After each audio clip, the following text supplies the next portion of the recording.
गौर साहब जल्दी से करें। थैंक यू जनाब स्पीकर। बिस्मिल्लाहिर्रहमानिर्रहीम।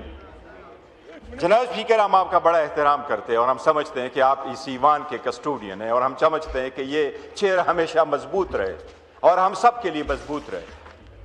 कुछ वक्त कौमों की जिंदगी में ऐसे वक्त आ जाता है कि लोग समझते हैं कि इस ईवान से यकजहती की आवाज आ जाए।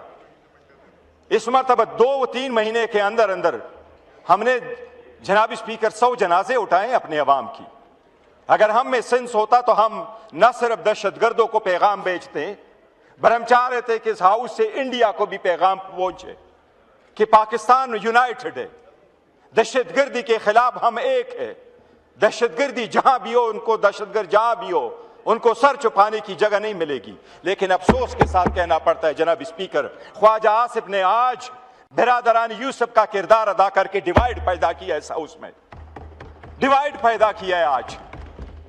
जनाब स्पीकर, अगर इस पे जाएंगे तो ये हिस्ट्री बड़ी ब्लीक है, बहुत ब्लीक हिस्ट्री है इस मुल्क की।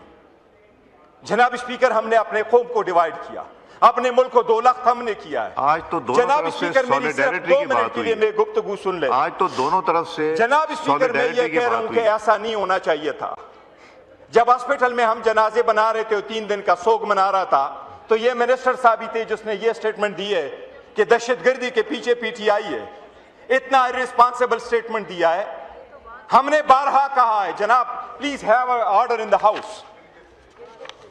ऑर्डर इन द हाउस कर ले जनाब स्पीकर। दुनिया देख रही है। तशरीफ रखें जी, तशरीफ रखें। हम चाह रहे थे कि हम इंडिया को मैसेज दे जनाब स्पीकर, दहशतगर्दी पे एक मौक़िफ़ है।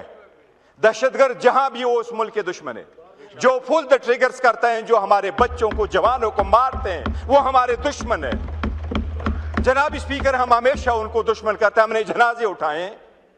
मुझसे कोई पूछे, जब 4 अप्रैल 2009 को मेरी खानदान हमारे घरों पे कब्जा हुआ, हमारे पेट्रोल पंपों पे कब्जा हुआ, मेरी खानदान आई मेरे साथ एक कमरे में इस्लामाबाद में रहना शुरू हो गया। अरे हमें आप कहते हैं कि हम गद्दार हैं, हमें इस मुल्क के, इस पार्लियामान के, इस ईवान के, इसके सगे आप सुतेले हैं। ख्वाजा साहब, आज भी आपके पास फॉर्म 45 नहीं है। आपके साथ तो इस ईवान में बैठे तो हमारे सबर को सलाम है। हम तो आपके साथ बैठे ही ना इस तरह। जनाब स्पीकर, दहशतगर्दी पे जब बात हो तो प्लीज इस पे सियासत ना करे, खुदा रहा इस पे सियासत ना करे। हम सब यही चाहते हैं। जनाब स्पीकर, मैं 2-3 चीजें गहराऊंगा। सियाचिन पे आपकी स्टेटमेंट दुनिया ने चलवाया कि ये आपकी को तो दर्जनों दफा जनाब स्पीकर, एक मिनट, दर्जनों दफा। जनाब speaker, international court of justice में अगर पाकिस्तान के खिलाफ कोई स्टेटमेंट इस्तेमाल हुई है तो इनके लीडर की इस्तेमाल हुई है। जनाब स्पीकर, ये अगर हिस्ट्री हम गिनवाते रहेंगे, नॉट अ फैक्ट। जनाब स्पीकर, अगर ये हिस्ट्री गिनवाते रहेंगे जी तो ये ना एंडिंग वाला होगा। मैंने हमेशा से कहा है, हम हमेशा कह रहे हैं कि खुदा रहा सियासत ना करे। दहशतगर्दी पे सियासत के लिए और बड़ी चीजें हैं।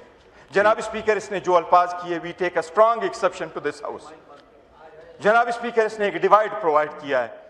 मैंने तो हमेशा ख्वाजा साहब को रिक्वेस्ट करके कहा है कि मेरी उम्र से आपका तजुर्बा सीवान में ज्यादा है। मेरा ख्याल लेकिन है आप अगर इस तरह से कुर्बानियों का जिक्र करना कोई डिवाइड क्रिएट करना है। जनाब स्पीकर, हमें एट्रीब्यूट करना कि हमारा है ये, इसके दहशतगर्दी के पीछे हम हैं। जो अल्फाज हमारे हक में आज कोई ऐसी बात जनाब स्पीकर, जब हम चाह रहे हैं कि हालात बेहतरी की तरफ जाए, जब हम चाह रहे हैं कि मुल्क बहरानों से निकले, जब हम चाहें कि ये कच्ची पची अगर जमहूरियत बची है, जनाब स्पीकर जी खोले, 2 साल पूरे हो गए। ये आखिरी सेशन है 2 साल का, सेकंड पार्लियामेंट्री ईयर्स।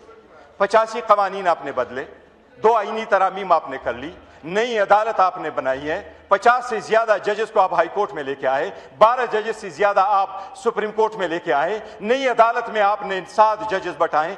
लेकिन आवाम की दिलों में रत्ती बराबर आपका इज्जत नहीं हुआ। आज वो भी नहीं पहचानते, वो आपको इसका काबिल नहीं समझते कि पाकिस्तान के दिफा में आपको सब बोलो। Thank you ji.